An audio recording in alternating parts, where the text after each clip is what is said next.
তারপরেই আপনাদের কাঙ্ক্ষিত আলোচনা আপনাদের সামনে আলোচনা চেষ্টা করব।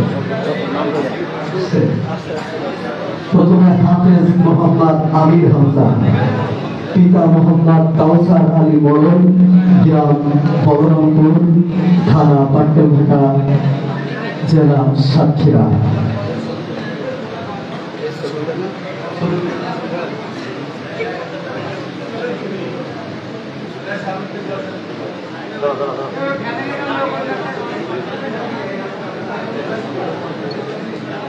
আমাদের এবছর 10 জন ছাত্র এখান থেকে ধারে হয়েছে, কিন্তু পরীক্ষা না দেওয়ার কারণে সবাইকে আমরা বাতিল প্রদান করছিলাম।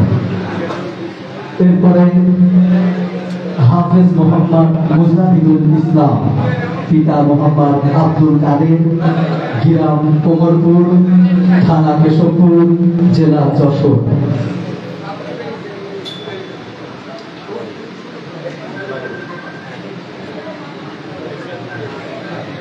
এরপর 3 নম্বর হাফেজ মোহাম্মদ আরিফ হোসেন, পিতা মোহাম্মদ লুৎফর রহমান, গ্রাম সাগরদাড়ি, থানা কেশবপুর, জেলা যশোর।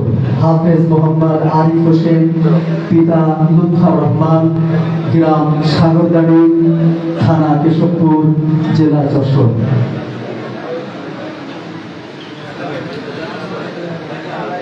আপনারা একটু বসে পড়ুন, আপনাদের কাঙ্ক্ষিত আলোচনা আপনাদের সামনে আলোচনা পেশ করবেন।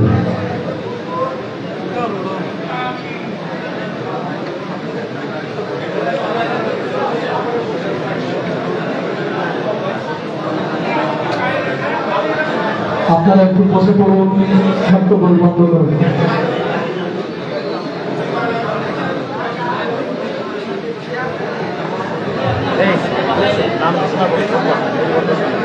পৃথিবীর চারিদিকে যখন চলছিল অন্যায়, অত্যাচার, নির্যাতন ও পাশবিকতার জয় জয়কার, অত্যাচার আর অবিচারের কারাগারে নিমজ্জিত ছিল গোটা মানব জাতি।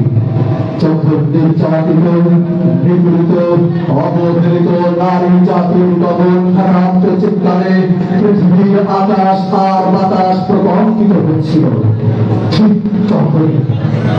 তখনই বিশ্ব মানবতার মুক্তির সনদ নিয়ে আরবের বুকে মক্কা নগরীর মা আমিনার ঘরে আবির্ভূত হয়েছিলেন সর্বকালের সর্বশ্রেষ্ঠ মহামানব বিশ্বনবী হযরত মুহাম্মদ মুস্তাফা সাল্লাল্লাহু আলাইহি ওয়াসাল্লাম। হ্যাঁ বন্ধুরা, সেই মহানবী হযরত মুহাম্মদ মুস্তাফা সাল্লাল্লাহু আলাইহি ওয়াসাল্লামের আদর্শ স্মরণের মাধ্যমে একটি জাতিকে মুক্তি দেওয়া সম্ভব, একটি ভূখণ্ডে শান্তি ফিরিয়ে আনা সম্ভব। সেই মহানবী হযরত মুহাম্মদ মুস্তাফা সাল্লাল্লাহু আলাইহি ওয়াসাল্লামের জীবন কর্মশিক্ষা আলোচনা সভা এবং মহাগ্রন্থ পবিত্র কোরআনুল কারীমের তাফসীর শোনানোর জন্য আমরা আয়োজন করেছিলাম বিশাল 3 দিন ব্যাপী ঐতিহাসিক তাফসীরুল কোরআন মাহফিল। কিন্তু দুঃখজনক হলেও সত্য, আমাদের দেশ, আমাদের প্রশাসন আমাদেরকে ঘোরা অজুহাত দেখিয়েছে। তারা বলেছে নির্বাচনের তফসিল ঘোষণা হয়েছে, এই কারণে নির্বাচনের আচরণ বিধি লঙ্ঘন হবে। এবং আরেকটি ঘোরা যুক্তি দেখিয়েছে, তারা ফরিদপুরের বিচ্ছিন্ন ঘটনাকে আমাদের সামনে সাম্প্রদায়িক উস্কানি, সাম্প্রদায়িক দাঙ্গা বলে আখ্যায়িত করে আমাদের বিশাল 3 দিন ব্যাপী ঐতিহাসিক তাফসীরুল কোরআন মাহফিলকে বন্ধ করে এই এলাকার লক্ষ লক্ষ মুসলিম জনতার হৃদয়ে আঘাত এনেছে। ঠিক করে বলেন মুসলমান। কিন্তু আমরা স্পষ্ট ভাষায় জানিয়ে দিতে চাই, কোরআনের মাহফিলে বাধা দেওয়া যাবে, কিন্তু কোরআনের গড়ে জোয়ার খাটা বসাবে না। আমরা প্রচার করতে পারতাম, তাহলে এই সাগরটাই আজকে জনসমুদ্রে রূপান্তরিত হতো। দুঃখজনক হলেও সত্য, আমরা আজকে দুপুরে প্রচার করার সাহস পাইনি, কারণ এখানেও তারা এসে হামলা চালাতে পারত।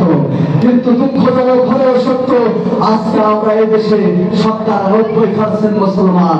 প্রিয় বন্ধুরা আমার, আপনারা জানেন আমি ভারতের কলকাতায় কোরআনের মাহফিল করার জন্য যাই, কিন্তু ভারতের কলকাতায় একটা মাহফিলের রাষ্ট্র কলকাতায় মাহফিলের অনুমোদন নেওয়া লাগে না, সেখানে বাংলাদেশের মাহফিলের অনুমোদন নেওয়া লাগবে। স্পষ্ট ভাষায় জানিয়ে দিতে চাই, বাংলাদেশের কোরআনের মাহফিলের অনুমোদন আমরা নিতে চাই না। দেশের লক্ষ লক্ষ তৌহিদি জনতাকে সজাগ হতে হবে, বিশেষ করে দেশের আলেম সমাজকে ঐক্যবদ্ধভাবে, বিশেষ করে বক্তাদের ঐক্যবদ্ধভাবে আওয়াজ তুলতে হবে। দেশে মাহফিলের জন্য কোনো অনুমোদন মাহফিল কমিটি দিতে পারবে না। বাংলাদেশের দুইজন অন্যতম আলোচক উপস্থিত আছেন, তারা যদি আওয়াজ তোলেন তাহলে এটা একটা সমাধান হবে বলে আমি মনে করি। আমার মনে হয় তাদের নামে লক্ষ লক্ষ মানুষ হয়, সেই লক্ষ লক্ষ মানুষের সামনে যদি তারা হুঙ্কার দেন বাংলাদেশের মাহফিলের জন্য কোনো অনুমোদন মাহফিল কমিটি নেবে না, তাহলে অবশ্যই অবশ্যই এদেশের সরকার এই আইন বন্ধ করতে বাধ্য হবে। এখন আপনাদের সামনে আলোচনা পেশ করছেন বর্তমান সময়ের সারা বাংলার আলোড়ন সৃষ্টিকারী মুফাসসিরে কোরআন, সুমধুর কণ্ঠস্বর, দেশের লক্ষ তরুণের আইডল, বিশিষ্ট ইসলামী চিন্তাবিদ, প্রখ্যাত আলেমে দ্বীন, সারা বাংলার অহংকার জনাব হযরত মাওলানা রফিকুল ইসলাম মাদানী আলোচনা পেশ করছেন। আপনাদের কাঙ্ক্ষিত আলোচক, বর্তমান সময়ের সারা বাংলার আলোড়ন সৃষ্টিকারী মুফাসসিরে কোরআন, আপনাদের আইডল, আপনাদের আকাঙ্ক্ষার প্রতীক জনাব হযরত মাওলানা রফিকুল ইসলাম মাদানী নেতৃত্বে আমি সম্মানিত মেহমানকে তার আলোচনা পেশ করার জন্য বিনীতভাবে অনুরোধ করছি। السلام عليكم ورحمة الله وبركاته. إن الحمد لله نحمده ونستعينه ونستغفره ونؤمن به ونتوكل عليه ونعوذ بالله من شرور أنفسنا ومن سيئات أعمالنا، من يهده الله فلا مضل له ومن يضلل فلا هادي له، ونشهد أن لا إله إلا الله وحده لا شريك له. أما بعد فقد قال الله تبارك وتعالى في كلامه المجيد وفرقانه الحميد: أعوذ بالله من الشيطان الرجيم، بسم الله الرحمن الرحيم. ومن يطع الله ورسوله فقد فاز فوزا عظيما. وقال تعالى: ما آتاكم الرسول فخذوه وما نهاكم عنه فانتهوا. صدق الله مولانا العظيم وصدق رسوله النبي الكريم، ونحن على ذلك من الشاهدين والشاكرين، والحمد لله رب العالمين. আসলে দীর্ঘ পথ জার্নি করে শরীর খুবই ক্লান্ত, গরমে আরো হাঁপিয়ে গেছি। তার মধ্যে বন্ধ ঘরে প্রোগ্রাম, ভাই অনেকক্ষণ কথা বলেছেন, দীর্ঘ কথা বলবার কোনো সুযোগ নেই। শুধুমাত্র কয়েকটা কথা বলি। ভাইয়ের মুখ থেকে শুনলাম এই এলাকায়ও নাকি রসুলকে এবং হাদিসকে অস্বীকারী ব্যক্তিরা রয়েছে, অথচ আল্লাহ পাকের কোরআনকে তারা স্বীকার করে। সত্যি যদি কোনো ব্যক্তি বলে আমি কোরআন মানি, সে ব্যক্তি রসুলকে অমান্য করবার কোনো সুযোগ নাই। সত্যি যদি কোনো ব্যক্তি বলে আমি কোরআনকে মানি, তাহলে সে ব্যক্তি হাদিসকে অস্বীকার করার কোনো সুযোগ নেই। আল্লাহ পাক কোরআনের মধ্যেই বলেছেন, وَمَن يُطِعِ اللَّهَ وَرَسُولَهُ فَقَدْ فَازَ فَوْزًا عَظِيمًا।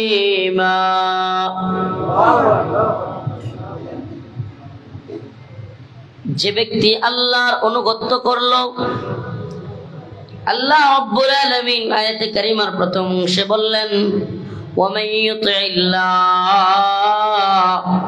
যে ব্যক্তি আল্লাহর অনুসরণ করলো, আল্লাহর আনুগত্য করলো, ওয়ারাসূলহু, পাশাপাশি আবার বললেন এবং যে ব্যক্তি রাসূলের অনুসরণ করলো। সুবহানাল্লাহ।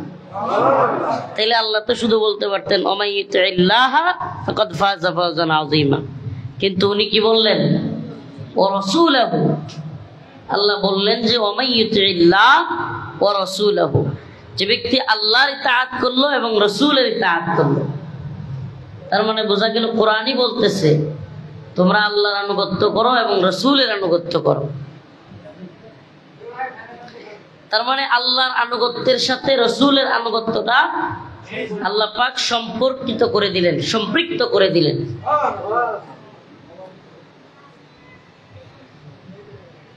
অন্য এক জায়গায় আল্লাহ বলছেন আতিউল্লাহ ওয়া আতিউর রাসূল উলিল আমরি মিনকুম, সেখানেও আল্লাহ আতিউল্লাহর পরে কি বলছেন?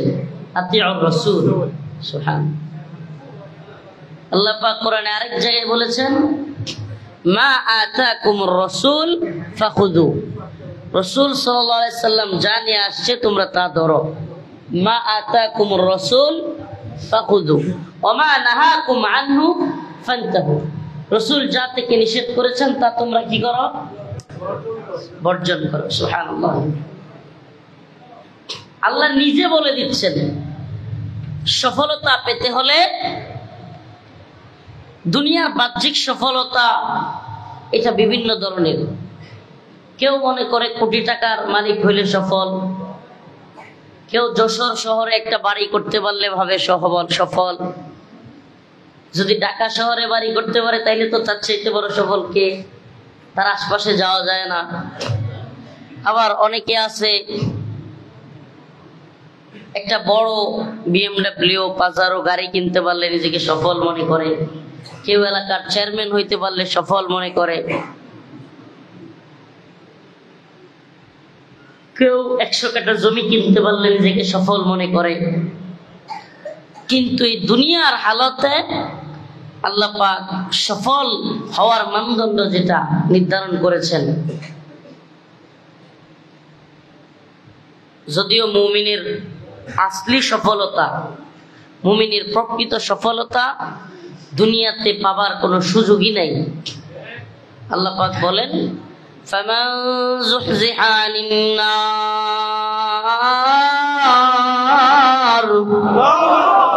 ওয়া উদখিলাল জান্নাতা ফাকাদ ফাজ ওয়া মাল হায়াতুদ দুনিয়া ইল্লা মাতাউল গুরুর। আল্লাহ বলতেছেন ফামান যুহজিহা আনিন নার, যে ব্যক্তি আগুন থেকে মুক্তি পেল, ওয়া উদখিলাল জান্নাহ, এবং জান্নাতের মধ্যে প্রবেশ করলো, ফাকাদ ফাজ, সেই হলো সফল। সুবহানাল্লাহ। তার মানে আমরা দুনিয়াতে চূড়ান্ত সফল হতেই পারবো না, মুমিনের চূড়ান্ত সফলতার জায়গা আখিরাত। সুবহানাল্লাহ। তবে মুমিন সফলতার পথে আছে কি না, মুমিন সফলতার দিকে এগিয়ে যাচ্ছে কিনা, এটা দুনিয়াতে বুঝবার জন্য একটা সূরত আছে। সূরতটা হলো وَمَن يُطِعِ اللَّهَ وَرَسُولَهُ فَقَدْ فَازَ فَوْزًا عَظِيمًا। মুমিন যদি আল্লাহ এবং তার রাসূলের আনুগত্য করে এই পৃথিবীতে চলে, তবে মুমিন বুঝতে পারবে সে সফলতার দিকে এগিয়ে যাচ্ছে।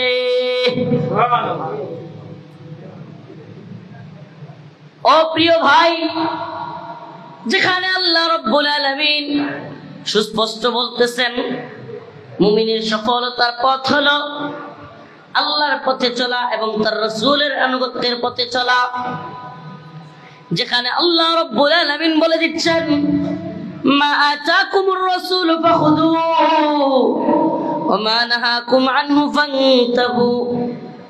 আল্লাহর রাসূল যা নিয়ে এসেছেন তা তোমরা আঁকড়ে ধরো, যা থেকে বর্জন করেছেন, যা নিষেধ করেছেন তা তোমরা বর্জন করো, ছেড়ে দাও। তাহলে এখানে কোরআন মানি, আল্লাহকে মানি, রাসূলকে মানি না, রাসূলের হাদিস মানি না, এই কথা বলবার কোন সুযোগ আছে? বলেন আছে? তাহলে যদি না থাকে, তাহলে আহলে কোরআন দাবিদার বলেন কিংবা আল্লাহকে মানি, কোরআনকে মানি এই দাবিদার বলেন। ছাদে বসে শুনতেছিলাম, ভাই বলতেছিল 3 রাকাত ওয়ালাদের কথা বলেন। এগুলো কি বাস্তবে কোন কোরআন সুন্নাহ অনুযায়ী পথ নাকি ভণ্ড বাতিলদের পথ? আরে বাতিলদের পথ তো শুধু একটা নয়, বাতিলদের পথ অনেকগুলো, বাতিলরা বিভিন্ন পথ দিয়ে আসবে। আমি আলোচনা লম্বা করতেছি না, করবার সুযোগও নাই। প্রায় 300-350 কিলো পার হয়ে নেত্রকোনা যেতে হবে। বাতিলরা বিভিন্ন পথে আসবে। বাতিল যখন নমরুদের রূপ ধারণ করে এসেছিল, হক তখন নবী ইব্রাহিম আলাইহিস সালামের রূপ ধারণ করে এসেছিল। বাতিল যখন ফিরাউনের রূপ ধারণ করে এসেছিল, হক তখন মুসা আলাইহিস সালাতু ওয়াস সালামের রূপ ধারণ করে এসেছিল। বাতিল যখন আবু জাহেল, উতবা, শাইবার রূপ ধারণ করে এসেছিল, হক তখন আকায়ে নামদার, তাজদারে মদিনা, সরদারে দু আলম জনাবে মুহাম্মদ আরবির রূপ ধারণ করে এসেছিল। বাতিল যখন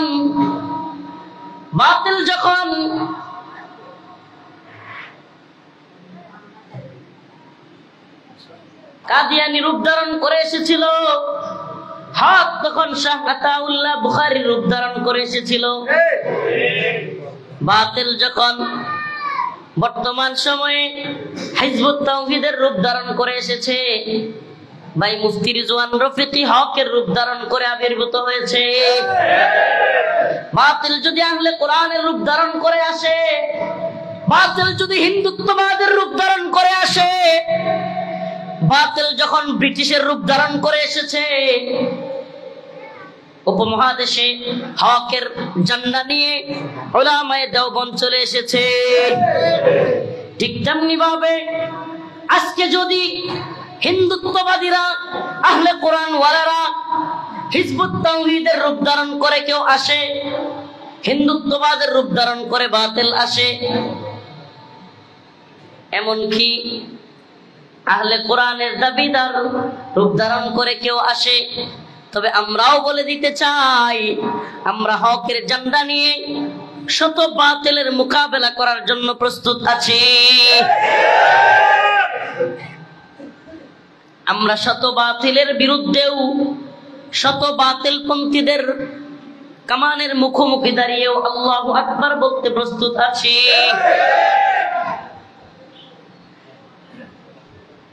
এজন্য কবির ভাষায় বলতে মনে চায়, আসুক না যত বাধা, যত ঝড় সাইক্লোন, রাসূলের পথে মোরা চলবই।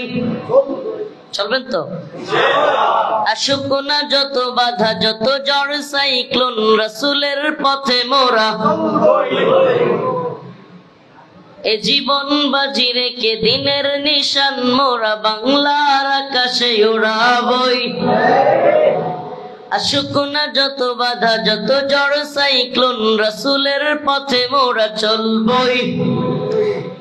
আসুক না যত বাধা, যত ঝড় সাইক্লোন, জিহাদের পথে মোরা চলবই। এ জীবন বাজি রেখে দিনের নিশান মোরা বাংলার আকাশে উড়াবই।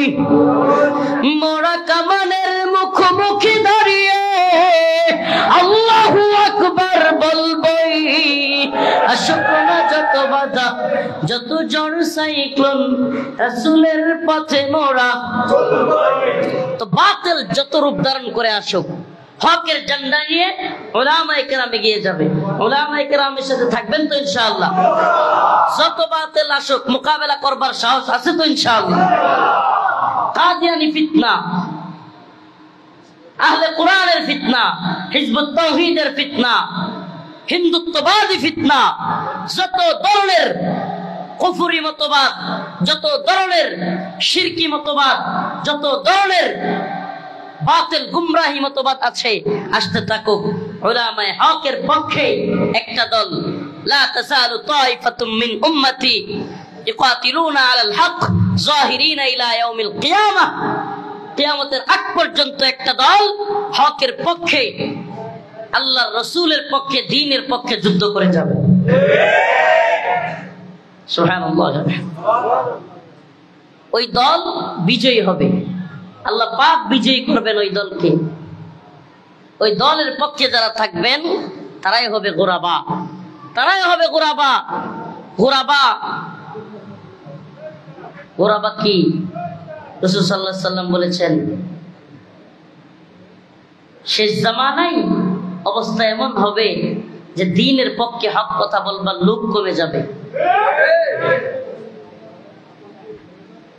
তখন এমন অবস্থা হবে যে হকের পক্ষে কথা বললেই বাতিলরা তাকে জেল দিবে, রিমান্ডে নিবে, ফাঁসিতে ঝোলাবে।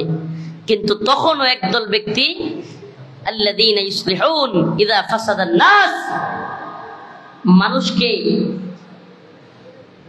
ফিতনা থেকে, বাতিল পথ থেকে সঠিক পথে আসবার জন্য আহ্বান করেই যাবে।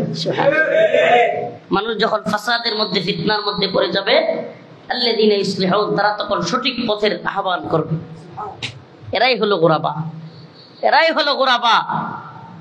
আর গোরাবারাই সফল কাম হবে। অতএব আমরা কি সেই গোরাবাদের পথ ধরতে রাজি আছি? রাজি আছি ইনশাআল্লাহ। শেষ জামানার মুজাহিদিনদের কাফেলায় শরীক হতে রাজি আছি? আমরা কি গাজওয়াতুল হিন্দে হিন্দুত্ববাদী মুশরিকদের বিরুদ্ধে মুসলিম মুজাহিদদের দলে যোগ দিতে প্রস্তুত আছি? আল্লাহ পাক আমাদের সবাইকে বাতিলের বিরুদ্ধে উলামায়ে কেরামদের প্ল্যাটফর্মে, মুজাহিদদের প্ল্যাটফর্মে ঐক্যবদ্ধভাবে চলবার তৌফিক দান করুন। ভাই, বেশি কথা বলবার সুযোগ থাকলে বলতাম, কি অবদার করিয়েন না ভাই। যেটা বলছে ইনশাআল্লাহ নেক্সট টাইম যদি সুযোগ হয় ওপেন খোলা ময়দানে কথা বলবা ইনশাআল্লাহ। আল্লাহ পাক যদি তৌফিক দেন অবশ্যই আসবো। সবাই আমার জন্য দোয়া করবেন, আমিও আপনাদের জন্য দোয়া করি। ফিরাতে বাতিলের বিরুদ্ধে উলামায়ে কেরামের পক্ষে, উলামায়ে কেরাম যদি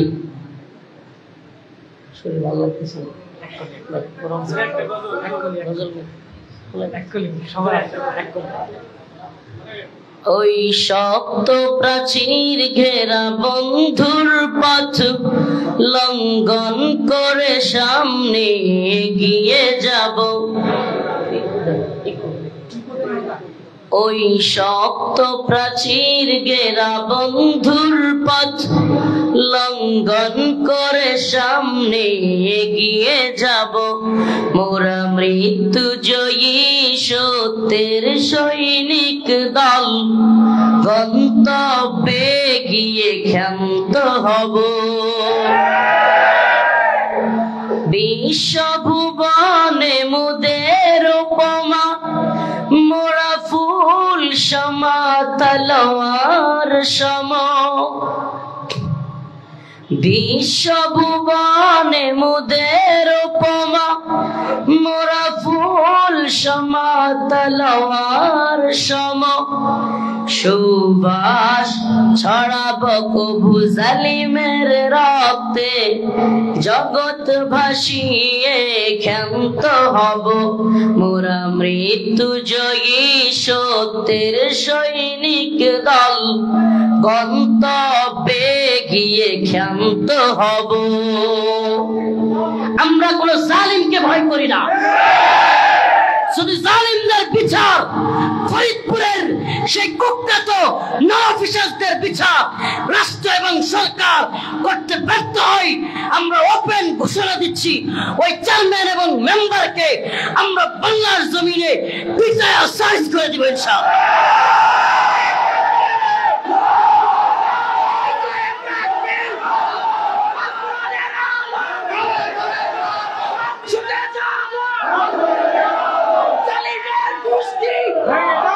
আমাদেরকে বাধা দিয়ে রাখা যাবে না। আমরাও দেখতেছি আপনারা বিচার করেন কিনা। প্রকাশ্যে বলছি, এই জালেমদের বিচার না হলে পুরস্কার ঘোষণা করে লাভ নেই। জালেমদের বিচার যদি না হয়, এরা আর ওপেন হয়ে বাঁচতে পারবে না। জীবন বড় যদি আত্মগোপনে থাকে না পাই সেটা ভিন্ন কথা, কিন্তু আমরা যদি পাওয়া যাই এদের হাড় গুড় এক থাকবে না। ওই শক্ত প্রাচীর ঘেরা বন্ধুর পথ লঙ্ঘন করে সামনে এগিয়ে যাব, মোরা মৃত্যু জয়ী সত্যের সৈনিক দল, গন্তব্যে গিয়ে ক্ষান্ত হব। মোরা একে আল্লাহ বিশ্বাসী, কুফর শিরিক মোরা মানি না। মোরা কয়জনে বিশ্বাসী? মোরা একে আল্লাহ বিশ্বাসী, কুফর শিরিক মোরা মানি না। আল্লাহর জমিনে তাগুতি হুকুমত ধ্বংস করে মোরা শান্ত হব, মোরা মৃত্যু জয়ী সত্যের সৈনিক দল, গন্তব্যে গিয়ে ক্ষান্ত হব। রাসূল আমাদের কমান্ডার, আমাদের কমান্ডার কে? রাসূল আমাদের কমান্ডার, কোরআন মুদের পথ নির্দেশিকা, তুফান আগুন পানি মোকাবিলা করে যেথাই বলে সেথা ছুটে যাব, মোরা মৃত্যু জয়ী সত্যের সৈনিক দল, গন্তব্যে গিয়ে ক্ষান্ত হব। সিদ্দিকী ঈমান হায়দারি তেজ আল্লাহর পথে লড়ে যাব, মুরতাদ জালিমের দম্ভ অহংকার চূর্ণ করে মোরা শান্ত হব। ঠিক আছে তো? ইনশাআল্লাহ ঈমান আছে তো? জীবন মরণে বিজয়ী মোরা, পরাজয় নাহি মুদের অভিধানে, শাহাদাতেরি অমৃত খুঁজে মোরা দিক দিগন্তে চষে বেড়াবো, মোরা মৃত্যু জয়ী সত্যের সৈনিক দল, গন্তব্যে গিয়ে ক্ষান্ত হব। আধার দেখে করোনা ভয়, আড়ালে তার সূর্য হাসে। মেঘ দেখে করোনা ভয়, আড়ালে তার সূর্য হাসে। রাত্র যত গভীর হয়, সকাল ততই কাছে থাকে। নাসরুম মিনাল্লাহ ওয়া ফাতহুন করিব। আসসালামু আলাইকুম রাহমাতুল্লাহি ওয়া বারাকাতুহু। আলহামদুলিল্লাহি রাব্বিল আলামিন রহমানির রহিম মালিকি ইয়াউমিদ্দিন। একটা ছেলের বাবা মারা গেছে, আল্লাহ তার বাবার কবরকে জান্নাতের বাগান বানায় দিক। আমারও বাবা নেই, আমার বাবার কবরকে আল্লাহ জান্নাতের বাগান বানায় দিক। এই মাহফিলকে কবুল করুক, এই মাদ্রাসাকে কবুল করুক। আল্লাহ জুরের আব্বা, আল্লাহ মুফতি রিজওয়ান রফিকি ভাইয়ের আব্বা অসুস্থ হসপিটালে, আল্লাহ ওনাকে আপনি সুস্থতা দান করেন। হে আল্লাহ, এই যশোরের কৃতি সন্তান, আলেমদের সেরে তাজ, উস্তাজুল আসাতিজা আল্লামা মুফতি ওয়াক্কাস রাহিমাহুল্লাহর কবরকে আপনি জান্নাতের বাগান বানায় দেন। হে আল্লাহ, তার সন্তানদেরকে আল্লাহ আপনি দ্বীনের জন্য কবুল করেন। সমস্ত বাতিলদের দুশমনদের দুশমনি থেকে আল্লাহ তার সন্তানদেরকে হেফাজত করেন। হে আল্লাহ, এই ভূখণ্ডের মুসলিমদেরকে আপনি হেফাজত করেন। হে আল্লাহ, ফিলিস্তিনের মুসলমানদেরকে হেফাজত করেন। ফিলিস্তিনের মুজাহিদদেরকে কবুল করেন। যারা অসুস্থ তাদেরকে সুস্থতা দান করেন। হে আল্লাহ, মাদ্রাসার উস্তাদদেরকে আপনি কবুল করেন, ছাত্রদেরকে কবুল করেন। আল্লাহ, উস্তাদদের পিতামাতা অসুস্থ থাকলে তাদেরকে সুস্থতা দান করেন। হে আল্লাহ, উস্তাদদেরকে ছাত্রদেরকে কবুল করেন।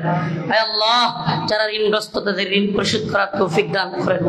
আল্লাহ, সমস্ত দুশমনদের দুশমনি থেকে আমাদের হেফাজত করেন। সুবহান রাব্বিকা রাব্বিল ইজ্জাতি আম্মা ইয়াসিফুন, সালামুন আলাল মুরসালিন।